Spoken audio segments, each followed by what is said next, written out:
I'm 1600 KIV ABQ.FM, rockoftalk.com. I'm Eddie Aragon. The Rock of Talk with me, Tego, and Tracy Venturi.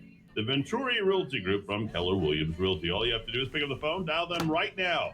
505-448-8888. That's 505-448-8888 or welcomehomeabq.com. That's welcomehomeabq.com. You guys are absolutely killing our stream out there, and we are streaming live on rockoftalk.tv as well. The Beatles coming back in, but Tego and Tracy are going to be the ones to help you with your next real estate transaction. Tego, Tracy, good morning to you. How are you? Good morning. Excellent. Thank you, Eddie. We're good. Those mics sound crisp. Yeah, it really sounds really good. Is the market still crisp? We've got so much to get to here in this edition with Tego and Trace. We have gone through some rocky times, some very good times, and I don't know whether or not at this point that these are the best of time. Only time will tell, but in this edition, we will discuss the rental market. It's just as hot or hotter as the purchase market, ladies and gentlemen. And then why do people like real estate as an investment? We'll get into that, pick the brain of two real estate practitioners as well as investors themselves, Tego and Tracy. Why list prices today are in an auction reserve. I don't even know what that means. An auction reserve price? They're like auction reserve prices. Oh, is that like the bottom line? This is all we're going to take, and then let people bid. Yep. All that, and then, of course, our homes of the week, all the rest of that stuff. Tego, Tracy, as always, have called this place home. We appreciate them very much. Tego, Tracy, take it away. Thanks, Eddie. You. Thank you. In calling this place home, meaning New Mexico, central New Mexico, Albuquerque, we're coming into that time of year that's like the golden time of year. I don't know what to call it. It's a great time of year. It's always late summer into fall. It's just awesome, isn't it? My favorite time of year every year. Yes. But we've already got green chili fresh in the freezer, right? We've already done chili, which is early, and you can tell the state fair is almost here, and then it's Balloon Fiesta. Right. Great time to be in New Mexico. I was talking with a new person to New Mexico. They just bought a house and just moved here, and they're just starting. They finally got situated in their home and got kids situated, and now they're starting to explore on the weekends. And it's so exciting to talk to them. It makes me want to go back to those days, Tego, when our kids were younger and still at home. And like most weekends, you worked a regular job then. Yep. We would plan excursions. Unlike real estate business, where you never have a day it's off. Not a regular job. Yeah, days off are. You can't count on them. It's different. So we had that book. What was it? 75 hikes in New Mexico or something. Yeah. And we would just go through it and decide where to go. We went out to Grants. We went to Almapai. We went to the ice caves. We did the Carlsbad, White Sands, Ruidoso. Yeah, the Tent Rocks. Yeah, Tent Rocks has always been a favorite. It's like 45 minutes away. And I don't know with COVID, Tego, what the status of Tent Rocks is, but I have seen some photos from there. So maybe people are allowed into Tent Rocks now. Yeah, and it's too bad because I really haven't paid attention. What's going on at Cochiti, what's going on at Elephant Butte. I know we've had great moisture this year, great rain this year, so I know it was looking pretty bad there for Elephant Butte. I think the Butte's still pretty bad, according to Friends Facebook. Oh, really? But, it could have been. Yeah. Anyway, that's a whole nother conversation. Well, with the rain, luckily, it's not as bad as it could be, you're saying? Yeah. So one of the things I've missed a lot, Tego, is some of the feast days, harvest days at pueblos around the state, especially for people who are new to New Mexico, to experience that when they open up their pueblo and you see the different crafts at their arts and crafts areas. And I've always been told that they don't, it's other tribes or other tribes that bring their pueblos, that bring their craft for sale, that the tribe that you're at or the pueblo you're at that's actually having the feast day is they're usually doing dances and having family in their homes and things. Anyway, it's interesting to me because you start to learn that there's the black pottery, there's the red, there's the beadwork, and they kind of each specialize. So I'm sure the Indian Pueblo Cultural Center can help people, but literally going and watching them make their fry bread and seeing the Orno Yeah. Anyway, we weren't talking about that, except the green chili made me think of it. Well, it's interesting. I mean, this, a great trip that everybody needs to do that lives in the Albuquerque area is just go up to take the drive up to the Jemez, right? Oh, yeah. It's a quick drive. Bring a picnic. And you're suddenly in a different place, right? And totally. Go to the Jemez Pueblo. Get a blanket, go for a hike, whatever. Yeah. So, okay. Tego, what do we have today? We're talking real estate, but I know we gotta love on New Mexico, right? This is where we are. This is the place. It's we that live time and of love. year because all summer it's been too hot to go to Tent Rocks because you're in the sandstone, exposed most of the way while you go up, and it's only like 45 minutes. Not now we've gone down that road. Drive and then maybe a 45-minute to an hour hike to the top of Tent Rocks. Right? It's not like it's a great hike. Kasha Katuik Tent Rock National Monument temporarily closed. I wonder if that just started today because I've seen some photos from there. Bummer. Anyway, it's finally cool enough to go there, but they're closed. So it's closed. But there's lots of places to go hiking around Albuquerque and all over New Mexico. Foothills. But it's so exciting when we talk with people who are relocating here and get to see how they're seeing some of the beauty we have. And for the first time. We talked to somebody Thursday night. It was a realtor get-together. Yeah. And somebody who had moved here. I'm not sure where he's moved from. They were in Florida. Said how much they're enjoying New Mexico and the weather and being able to now start exploring and things. And, it's so true. So beautiful. So, Tego, I want to really get to this topic that Eddie introduced, and it's home prices and how forever real estate realtors go in. We look at the market. We look at what the home could sell for. It gets priced. Buyers come in and look at it, and they say, well, I wonder how much off we could get. I wonder if we could get a few dollars off, and let's make a lower offer and see what the seller will agree to.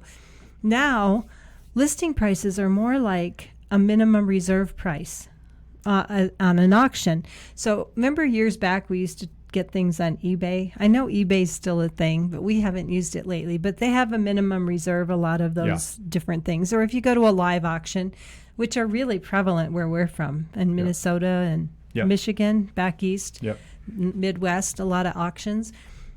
Actually, my dad's a auctioneer, and if I almost could roll it off my tongue, but I can't. Don't go there. Pretend to be an auctioneer.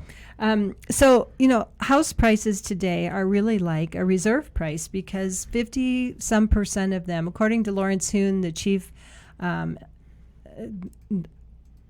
economist at the National Association of Realtors. Yes, I couldn't think of the economist word. Yeah. He just put out a story and he said 51% of homes across the country are selling for above list price. And we know from the research you've done. Thank you. Go ahead. No, it's the same. It's the same. Yeah. So over half of the homes that are selling right now are selling for above the listed price. So it's sort of like the list price is a reserve price on an auction. And people are saying, how much over do I have to go to get it? Yeah, and the thing that's happened over the years, Tracy, we used to always look at, one of the stats that we look at is the list price to sale price ratio, what percentage, right? And for the longest time, I mean, if we go back to, the slower times of our market, let's say back in 2011, 2012, it was 95, 96% of list or price or less.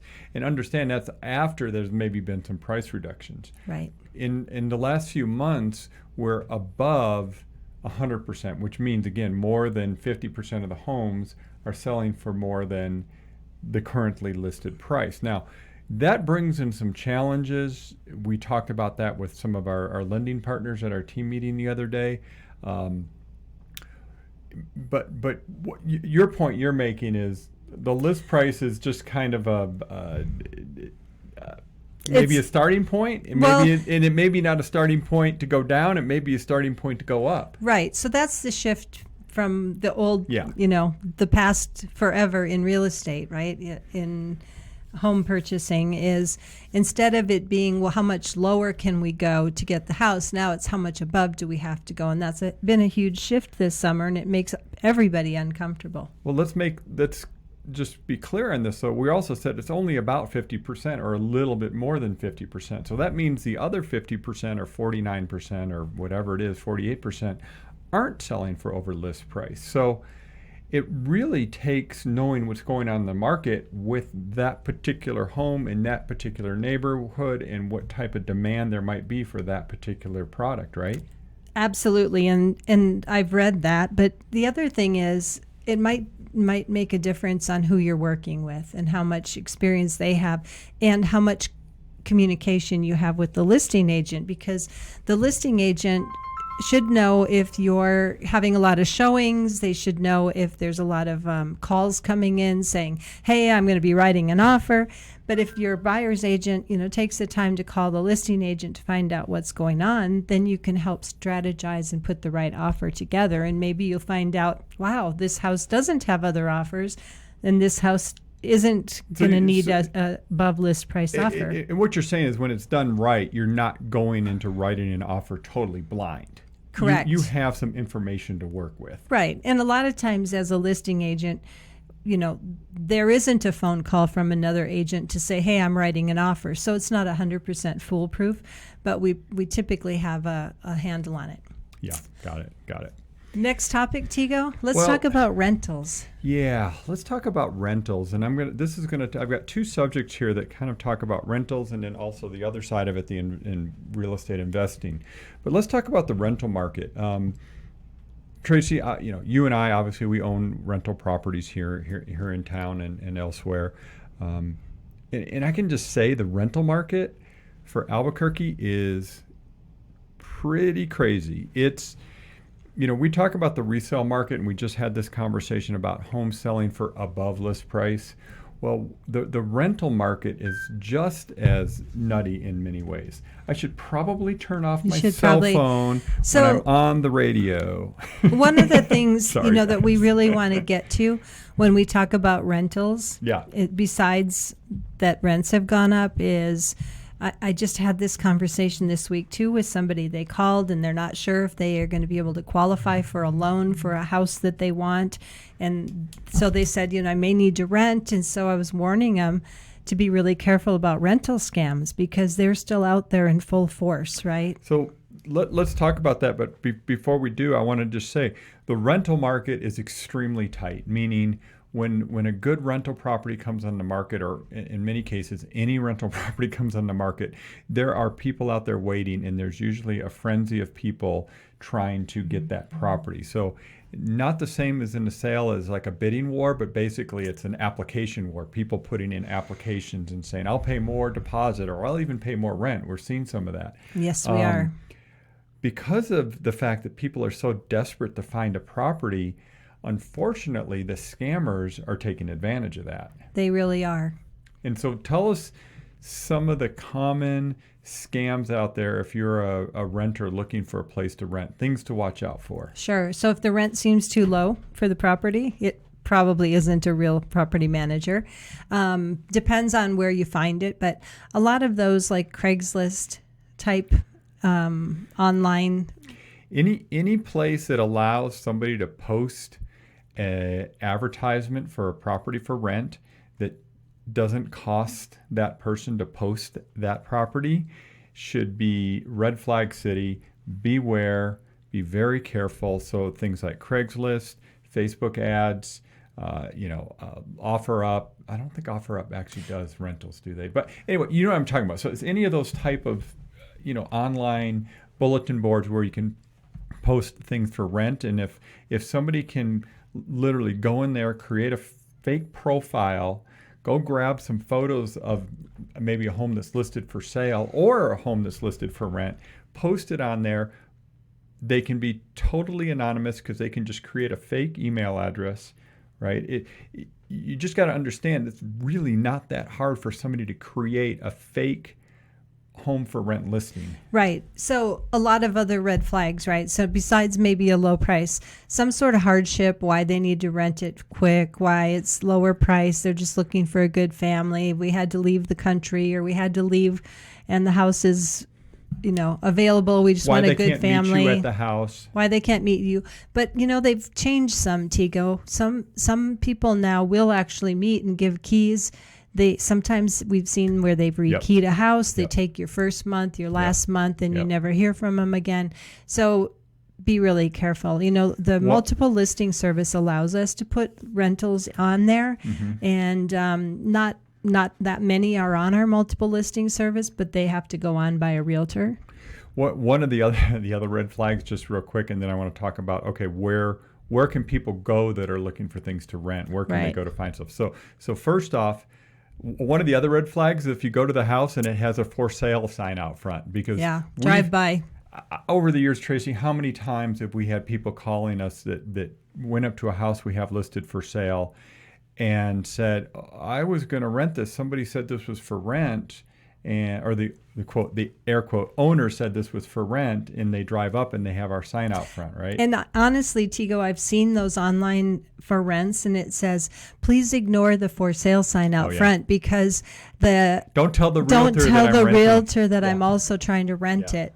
These people are, they're sneaky. I'm sorry, they're awful. So, let's be honest. These are awful people taking advantage of people that are just trying to find a place to live. Right. So there are legitimate rent to own options out there that we've talked about before. Let's not do rent to own. But let's talk about rents. Yeah, let's talk about where can people go to know that they're getting a legitimate home for rent. You talked about the MLS. The MLS, but the other ones, you could Google Albuquerque property management and find legitimate property managers here in Albuquerque. We've got Maddox, we've got Sky, we've got Tyson, we've got AIM, all sorts of property managers, and just go direct to them, find out. And especially if you don't know parts of town, they can help orient you to what parts of town. We're not property managers, but we can help facilitate getting you to property managers, but it's basically that list. So going to the source, going actually to a legitimate property management company.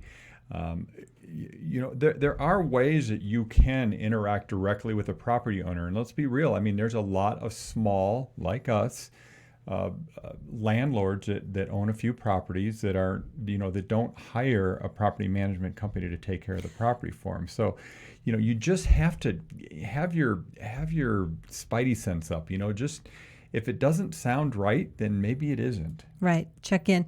So, Tego, I have a question for you. Yeah. If you find it for rent on Zillow or Trulia, do you think it's possible to be legitimate or not? It's a pretty good chance that those are legitimate. And the reason is Zillow/Trulia with the same company, they actually charge, I don't remember what, $30, $40, $50 for somebody to list a rental property for sale. It's exactly why Zillow is one of the reasons, I shouldn't say the only reason, but that's one of the reasons Zillow started to charge property owners and landlords, was to weed out the scammers that were just posting things up there. Good. Doesn't mean that some scammer wouldn't be mind paying the money to do it if they think it's going to pay off. Right. But usually scammers aren't willing to pay any money. So, Tego, what's happened to rental rates in the past year? Well, that's a great question because, we talk about the Albuquerque real estate sale market. We've seen anywhere 14, 15, 13%, somewhere in there. It's really hard to tell, but we've seen really big price appreciation in home sale prices. Over the past year. And that's annualized, thank you.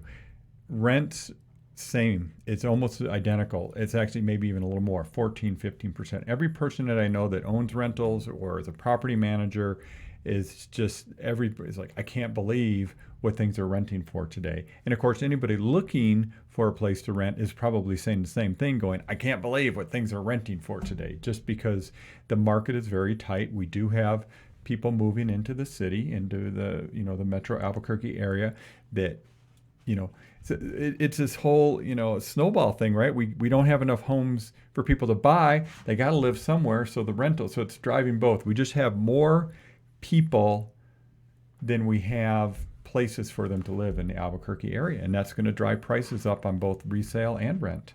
Right. And in my humble opinion, don't see it slowing down. Okay. So, Tego, real estate investing. So you did an amazing class this week and you trained on... Did y'all hear that? She said I did an amazing... Did you say I was amazing, or did you just said I did an amazing? Hold on. I got to make sure I got that right. I'm just kidding. So you taught a class on real estate investing this week to realtors. Yep. And it was really great because you talked to them about why they should also be investing, right? Because we talk about being a resource for our community as far as, helping people find investment properties. But just kind of went through some things that I thought were really good bullet points and hoping you could recap those. Yeah. The thing is, when people hear real estate investing, I think maybe at a high level, all they think about are the late night TV ads that say "get rich flipping houses," right? Or buy houses with no money down. No money down, right? They think about all these air quote. I use that term too much. Air quote. That the kind of the get rich, make lots of money, quit your job, educational programs that are out there to teach people how to invest in real estate, right? Yep. Why are you laughing? Education. Yeah. So I mean, basically, what they're selling is a $3,000, $4,000, $5,000 class on how to buy and buy homes cheap and flip houses, right? So there's a lot of that out there. So when you think about investing, people think of flipping, right, or investing.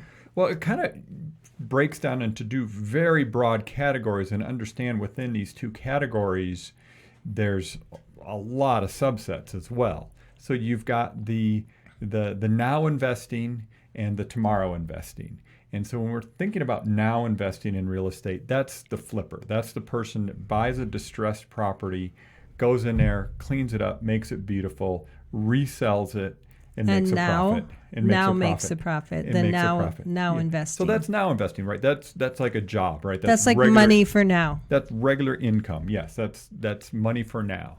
The other type of investing, which is much larger, and Eddie knows this world really well because he was in the commercial world, was basically the hold investor, which is more of a you own it, you rent it, you collect rent over time. But there's a bunch of other advantages, which I'm going to go into here in a second. So it's the tomorrow to a certain extent. It's not like, you're just making the money now. It's you're investing in the property, and you're getting cash flow, and you're getting a few other benefits over time. And it's more of a long-term investment. So what are some of the ways that you make money over time with a long-term investment? Yeah, when you look at long-term real estate investing, it basically falls into there's four what we call wealth generators. So you've got your cash flow. Cash flow is very simple. That's if you own a property, you rent it out, you pay all the bills, you pay your property manager if you're doing that, you pay whatever else you're doing, taxes, insurance, utilities, repairs, and so on, right? Whatever's left over. Why do you laugh at me? That didn't sound like there was going to be anything left over the way you said that. Well, but after you pay this and this and this and this, whatever's left over, I'm like, wow, it doesn't sound like anything would be, but there is. That's a really good point. Usually. No, and that's why, you can't just think, oh, it's rent minus my mortgage payment. No, you got to think about all that other stuff too. Yeah. So, but cash flow is okay. What's left over at the end of the month after you've paid all those things, right? So that's cash flow. That's one way you're generating income from a real estate investment. And that to a certain extent is now money. You're getting that in your pocket, in your bank every month, and that would fall right to a P&L, your bottom line of your P&L on your business statement. Well, you've got three other things that are definitely more of a long-term. Long play. So one of them is price appreciation. Over time, no matter what happens, over time, historically, prices on real estate go up. It goes up on houses, it goes up on multi-unit, it goes up on commercial. It just does. And, even if you bought a home in 2007, at the height of the market, eventually that home would have, even though it recovered 20 or 30%, it recovered, right? So that's one way. So you get appreciation over time. The third one is your loan gets paid off over time, right? Assuming you have a loan, yeah. Assuming you have a mortgage. Right. You're paying it down. Yep. You're paying it down over time, or even better, your tenant is paying it down over time. Right. You're not paying it down, right? So again, that's just banking money every month, right? It's kind of like what we talk about when we're talking about why you should buy a home. Is every month you're paying down your loan payment, which is forced savings, right? Right. And then the fourth one, and this, we could talk about this one for hours and hours and hours and still scratch the surface. You could. I couldn't talk about it for hours and hours and hours. And that's tax savings. There's a great book that I just finished reading. It's called Tax-Free Wealth. It's part of the Robert Kiyosaki series of books. It's written by the Rich Dad Poor Dad. Rich Dad Poor Dad guy. But it's called Tax-Free Wealth. And the one big takeaway for me on that one was the U.S. tax code, which is crazy long, right? There's not a whole lot in it. This is what he said. There's not a whole lot in the tax code about collecting taxes, but there's a whole lot in it about how to save on taxes. There are certain things and behaviors that you can do that save you on taxes. And one of those things is buying real estate. Right. And what's interesting about that is people call those things loopholes, but it's the tax code designed to incentivize certain behaviors, and they want people to buy properties, right? They need rental properties for our economy and all the different benefits that come with it. Yeah, I mean, we are in a housing crisis in this country right now. It's a different kind of housing crisis than we had in, let's say, 2008, when in 2009, when everybody was going through foreclosure. We have a housing shortage crisis right now. Right. We have, just like I was talking about earlier, we have, more families, more people wanting homes, more people starting families. We have this huge millennial boom population of people that want homes. And there's just not enough. There just hasn't been enough built over the last 13 years. So anyway, back to the whole again, the four wealth generators of hold real estate investing. Just to summarize it again real quick, it's the cash flow. It's the monthly money you got left over. It's the price appreciation of the property. It's the loan payment or the loan buy down if you do have a loan. And then the last one is the tax savings. And I will just want to say something about the loan.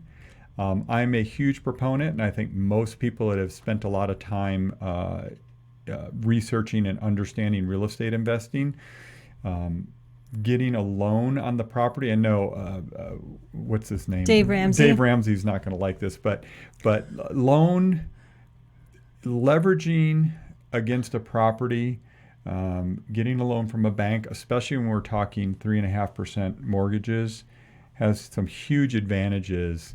I mean, again, we don't have time to go into it now, but it's something to think about. So what you're saying is you're a big fan of other people's money. OPM, other people's money. So I'm sure Eddie likes OPM too. Yeah. But the real estate leverage type of OPM. Right, exactly. So homes of the week, Tego. Yes. We have a variety of homes that are in various stages, and I am not going to talk about any specifically because we have a few that have just come on the market, and I'm afraid that by the time people look them up, we'll have a few offers and they will not be available. So if you're looking to buy a home, call us at 448-8888, and we would be happy to get you a search set up, get you out to look inside some homes, and get you set up to be in a right position to get the house that you're looking for. Man, who's the engineer over there at that studio? Come on, Eddie. Get the hook, huh? I did it 2 weeks in a row on you guys. It's all good. Never mess up. No, you're like a metronome on getting that stuff done. What's up? Oh, yeah. Tracy, after I totally ruined your show in the big finish, now we get to slow down once again. If you need to look for a search, and we can put it together. I'm so sorry, guys. Okay. It's all go good. ahead. Just give us a ring, 448-8888. We'd be happy to help you get a home search together and get you the right players in place to make sure when we find the right one, we're poised to get it for you. Great job, Eddie. Way to make Tego and Tracy's show look good. Yeah, that was perfect. Hey, it's all real. We like you making us look good, Eddie. I appreciate that. All right. Thank you both for being here. As always, you want to go directly to their website, welcomehomeabq.com. That's welcomehomeabq.com, where you can find Tego and Tracy Venturi, as always, on Saturday morning to kick off our extravaganza of great Saturday talk radio programming. And the best way to support the station, hey, support the people who support us and support your listening right here on AM 1600 KIVA, ABQ.FM. Give them a call right now, 448-8888. That's 448